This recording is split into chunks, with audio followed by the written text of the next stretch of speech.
maior cidade do país é o destaque de hoje do MZT Cidades. Eu recebo nos estúdios o candidato pela rede à Prefeitura de São Paulo, Ricardo Yang. Vereador, um prazer recebê-lo aqui nos estúdios da NGT. É um grande prazer, Viviane, estar aqui com vocês. Vereador, para começar, eu quero citar aí as Olimpíadas, né? O Brasil está recebendo aí as Olimpíadas, né? No Rio de Janeiro, sede aí dos Jogos, se preparou, está deixando aí um legado aí para o Carioca. E eu devo confessar aí que eu estou com uma pontinha de inveja aí, que o Carioca vai ganhar aí. VLT, que é o veículo sobre trilhos, ganhou metrô, ganhou até a Transolímpica ali. E São Paulo, que vai receber também 10 jogos, né, ali no Itaquerão, ganhou o quê?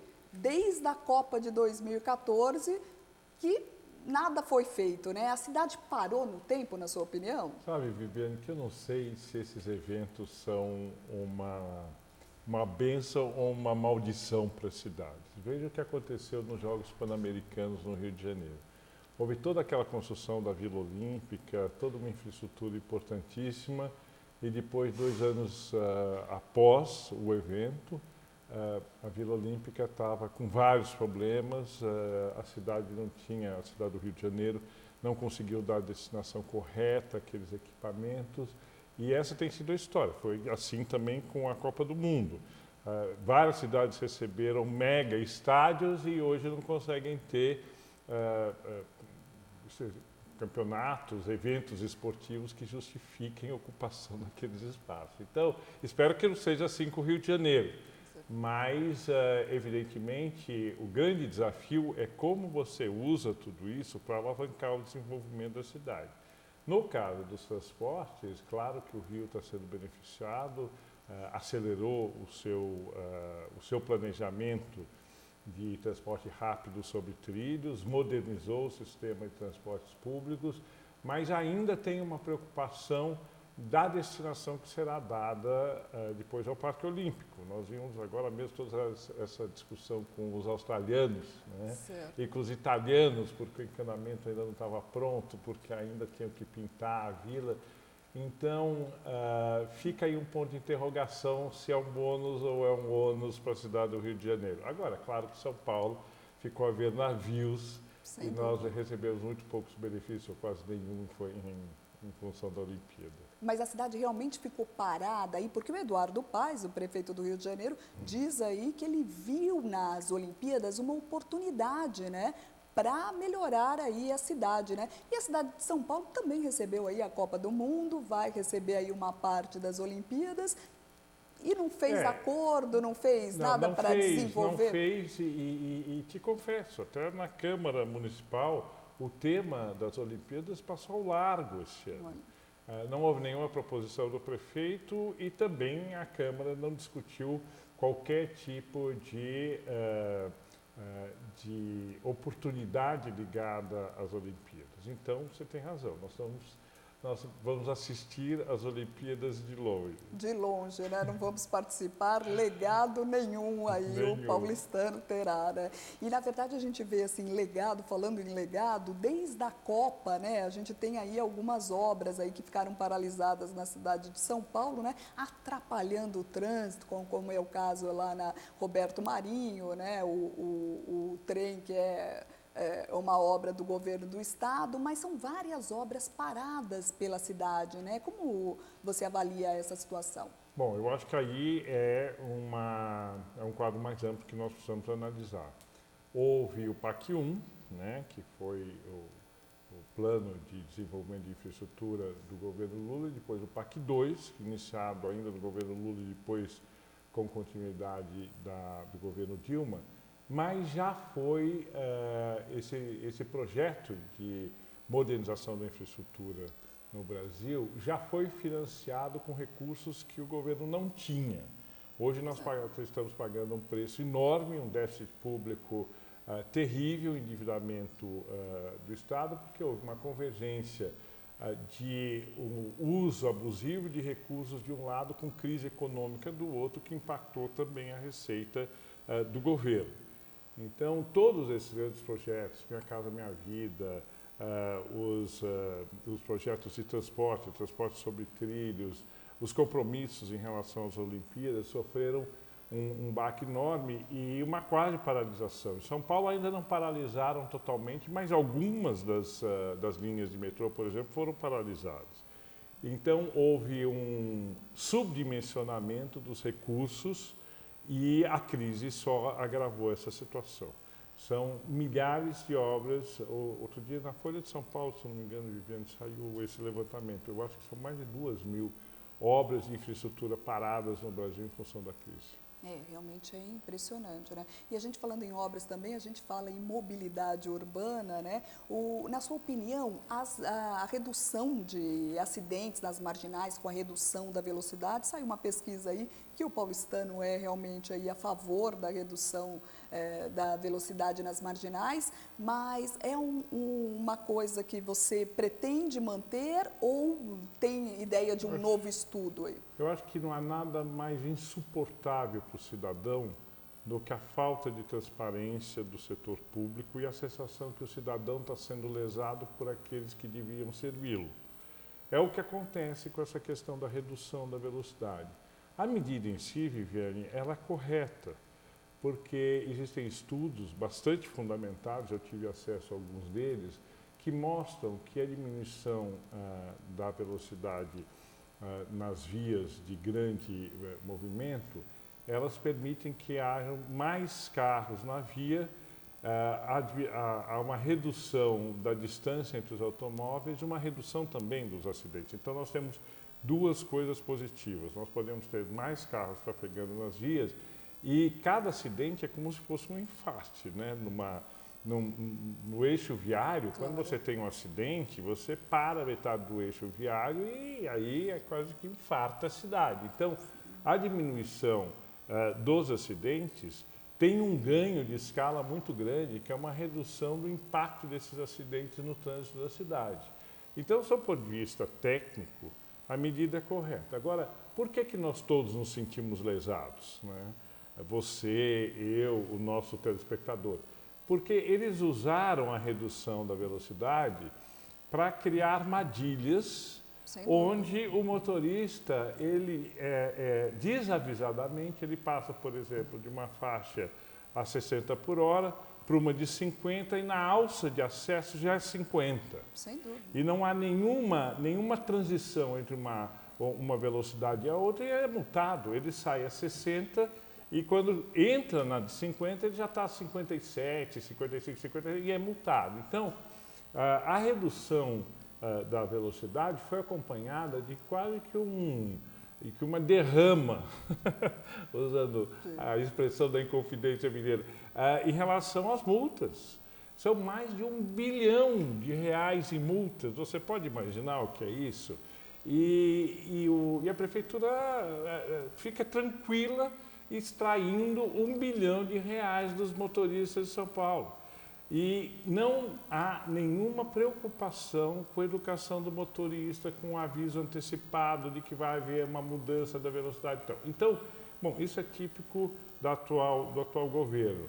A medida pode ser boa, do ponto de vista técnico, e necessária, mas a forma com que ela é implantada dá sempre a sensação que nós estamos sendo lesados. Ricardo, a gente vai fazer um rápido intervalo, mas a gente volta já já. Esse é o NGT Cidades. Hoje a gente conversa com um candidato à Prefeitura de São Paulo pela rede, Ricardo Yang. Fique com a gente volta já já.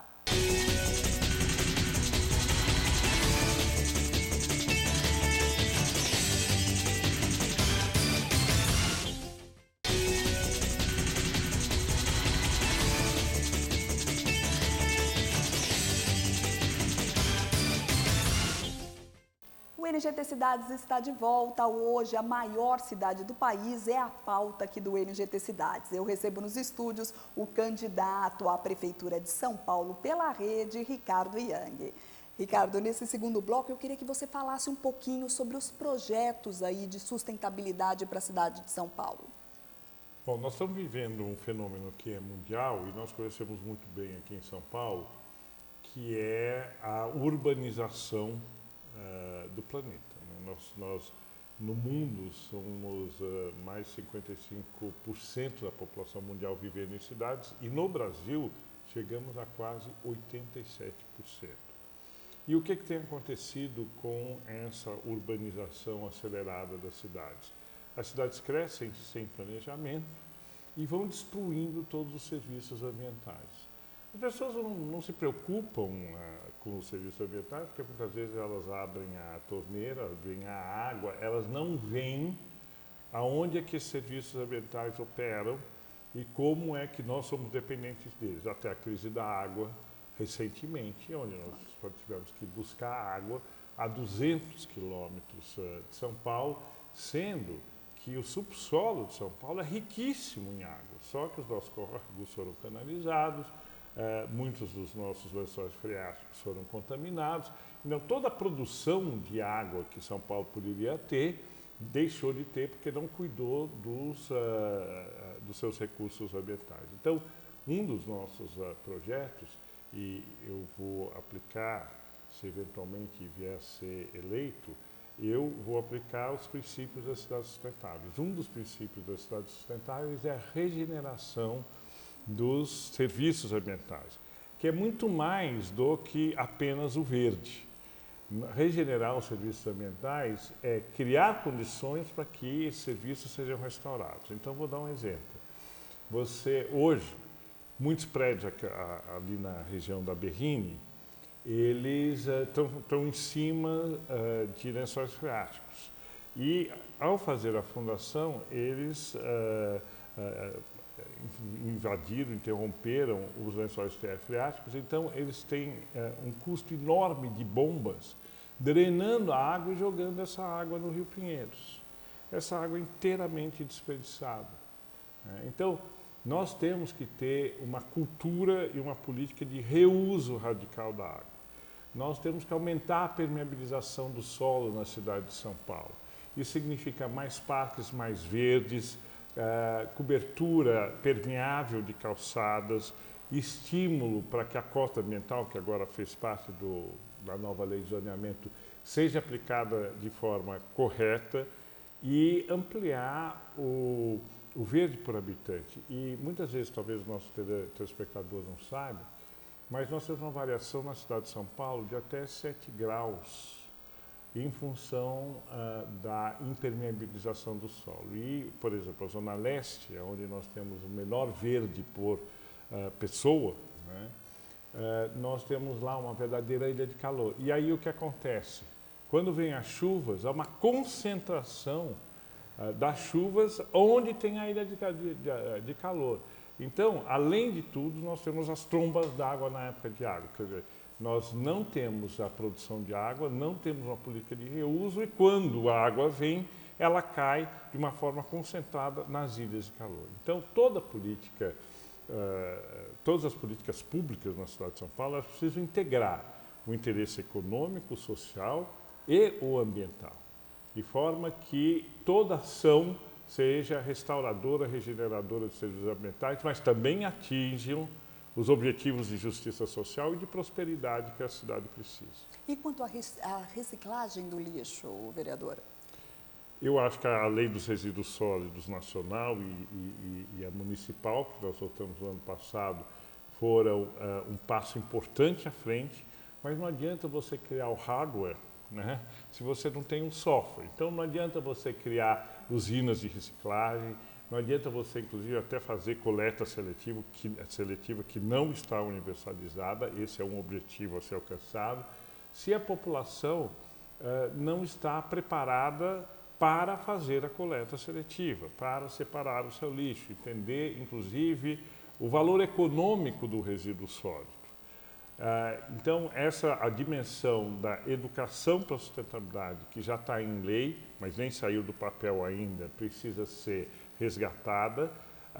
Deve-se dar continuidade à infraestrutura de coleta seletiva, se construir as 2 usinas que estão faltando, que era um dos projetos que o prefeito Haddad tinha, se esclarecer a população sobre o valor da compostagem dos resíduos orgânicos e usar essa compostagem para melhorar a qualidade do verde nas praças, nas hortas urbanas, nas escolas. Então, ainda existe um enorme uma enorme tarefa a ser feita, porque é uma mudança cultural radical. Antes nós jogávamos as coisas no lixo pensando que estavam jogando fora. Não há fora num planeta que precisa buscar uma solução sustentável, está tudo dentro. E o lixo não é lixo, o lixo é riqueza e ele precisa ser organizado de tal forma que o resultado desse lixo traga prosperidade. E uma última coisa, Viviane, em relação à política dos resíduos sólidos, foi muito ruim, ao meu ver, a restrição dos catadores em algumas cooperativas pré-definidas pelo governo. Porque, não sei se o telespectador se lembra, antes os catadores se organizavam em várias cooperativas. E com a nova lei dos resíduos sólidos, elas estão organizadas em algumas cooperativas e muitos estão fora. Então, você nem resolve o problema do catador que está fora e os que estão nas cooperativas acabaram tendo uma segurança de renda que fez com que eles também diminuíssem a sua participação na cidade. Então, o objetivo social da política de resíduos sólidos ainda deixa a desejar. Vereador, a gente vai fazer mais um rápido intervalo, mas a gente volta já já. O NGT Cidades de hoje está entrevistando o candidato à Prefeitura de São Paulo, Ricardo Yang. A gente faz um rápido intervalo, mas volta já já. Fique com a gente.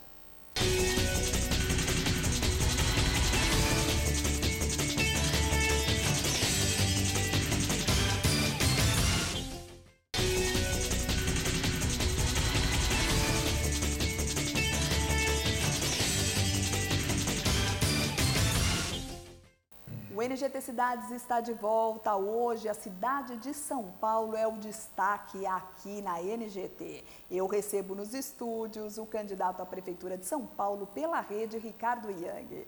Vereador, nesse último bloco eu queria que você falasse para o telespectador da NGT um pouquinho sobre sua trajetória política.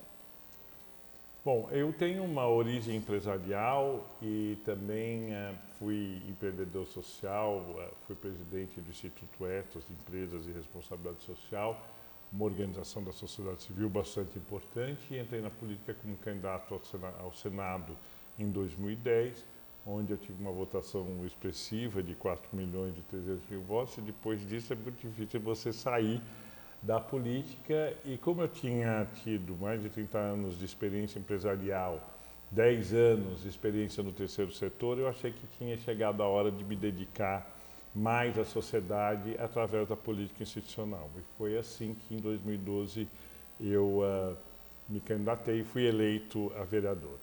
E essa posição de vereador, Viviane, me deu muita clareza a respeito das necessidades da cidade de São Paulo. Eu até diria que seria muito bom que todos os candidatos a prefeito fossem vereadores antes. É quase que um vestibular para poder...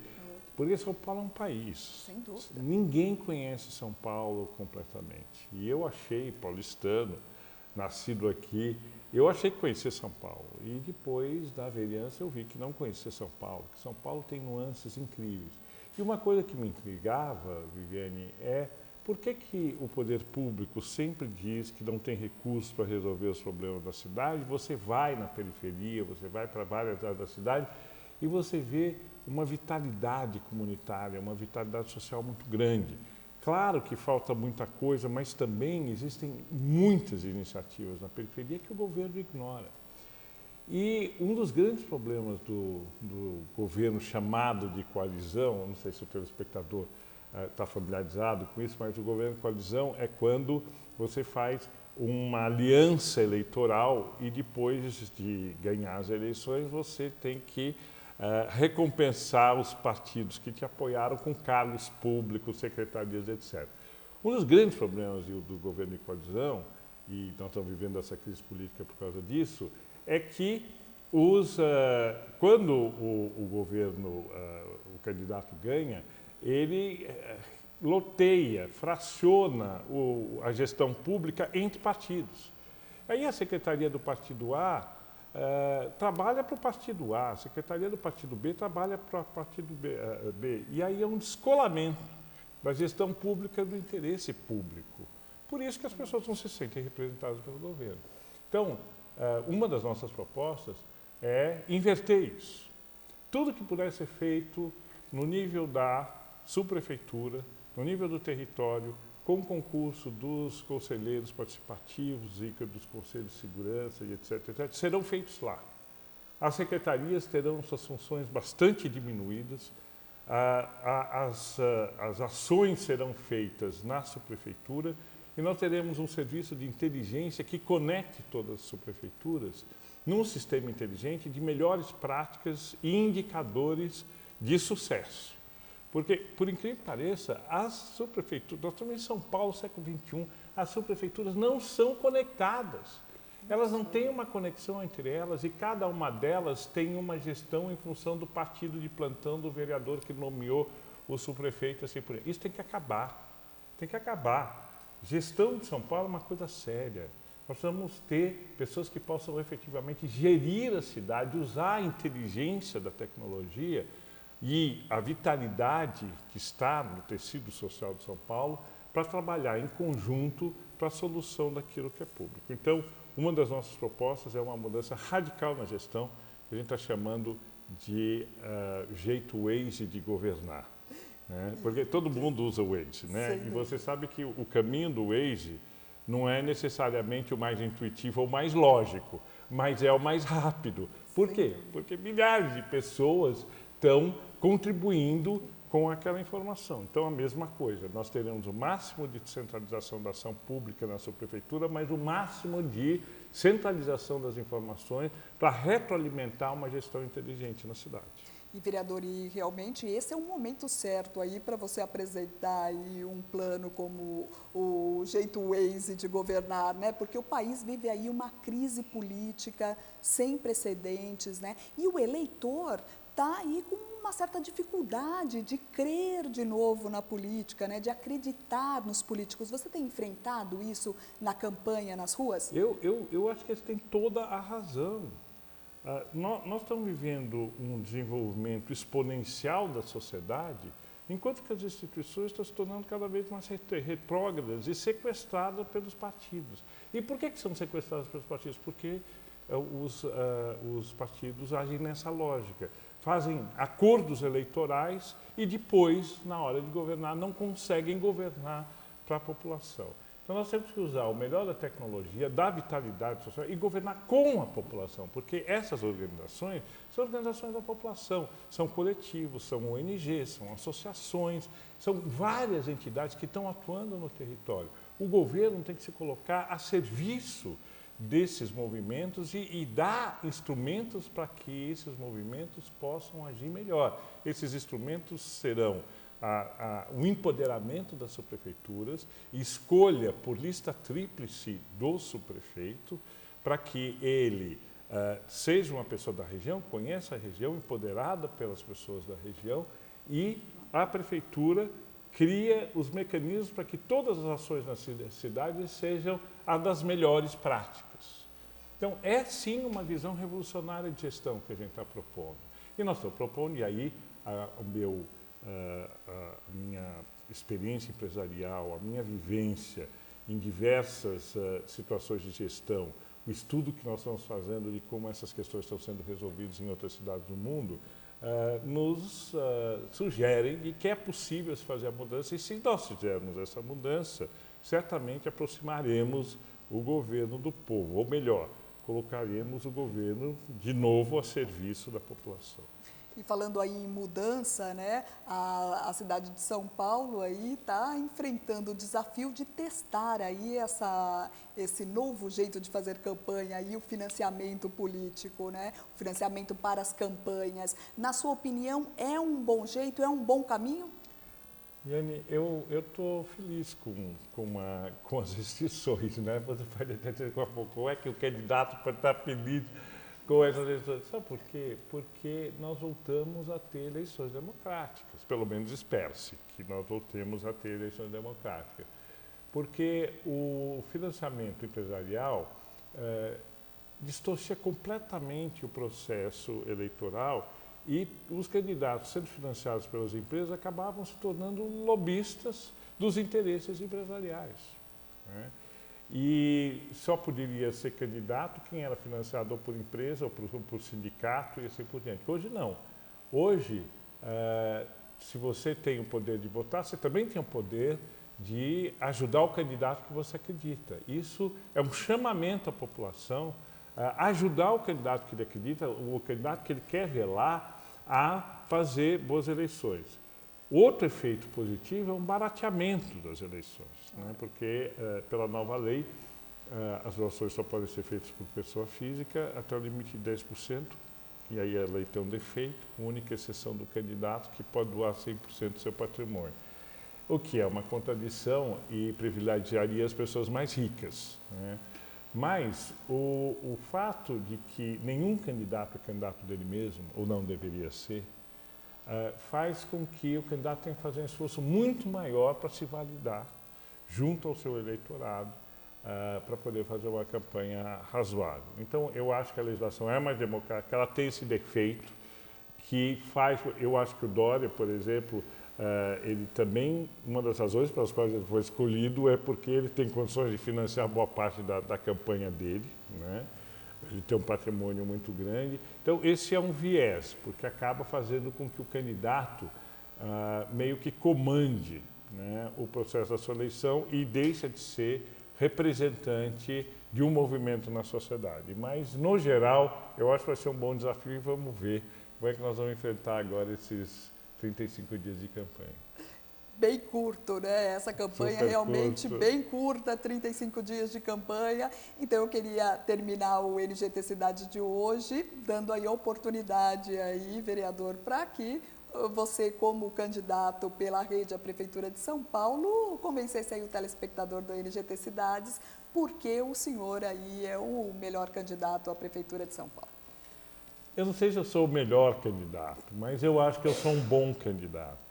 Eu sou um bom candidato porque minha vida é absolutamente transparente e o meu mandato é um mandato que teve controle externo, auditoria e da minha página de vereador, tudo que eu faço na Câmara é apresentado, etc. Então, eu tenho um compromisso com a ética e transparência, minha biografia recomenda isso, e também tenho uma experiência para além da política. Eu não sou um político tradicional, eu costumo dizer que eu estou político, como eu estava empresário durante muitos anos ou estava empreendedor social nas ONGs. Agora, a minha experiência no terceiro setor, minha experiência empresarial e agora minha experiência como vereador, me balizam a fazer uma gestão que possa articular o melhor desses três setores. Então, acredito que nós temos sim a condição de fazer uma gestão aglutinadora, uma gestão colaborativa, uma gestão onde possamos administrar São Paulo com aquilo que nós temos de melhor. Vereador, queria muito agradecer sua presença aqui no NGT Cidades. Obrigado, Viviane, e boas entrevistas e vamos aguardar o resultado no início de outubro. Boa sorte para você nesse período aí, curta campanha, né? Muito obrigado. Mais uma vez, muito obrigada. Esse foi o NGT Cidades, hoje conversando com um prefeito, com um candidato a prefeito pela rede, Ricardo Yang. Eu fico por aqui e aguardo você na próxima edição do NGT Cidades.